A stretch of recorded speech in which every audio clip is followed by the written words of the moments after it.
I choose criminology because I believe in justice. I believe that the law protects everyone equally. No favoritism, no discrimination, just justice.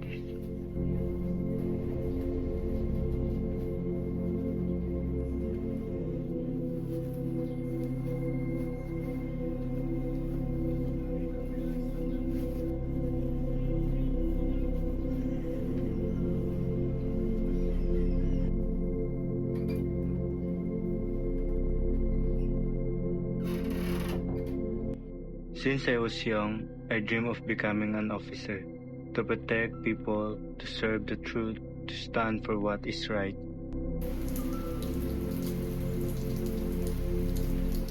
But as I learned more about the justice system, I started asking questions. Why do people say women are too weak to become police officers?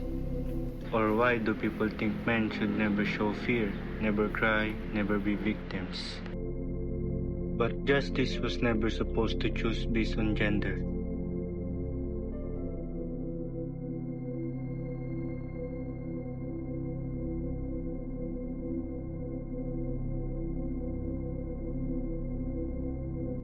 In class, we study cases involving violence against women.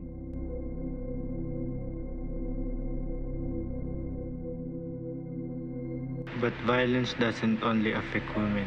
Men can also be victims. LGBTQIA individuals experience abuse too, yet many stay silent because society tells them their pain is not valid.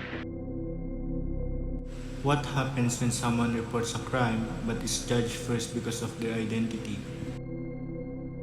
The justice system should protect people, not judge them.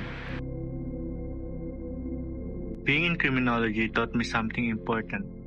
Justice is not just about catching criminals, it means treating every person with dignity, regardless of gender, regardless of identity, regardless of society's stereotypes. One day, I will wear the badge, and when that day comes, I will remember justice is not justice if it is not equal for everyone.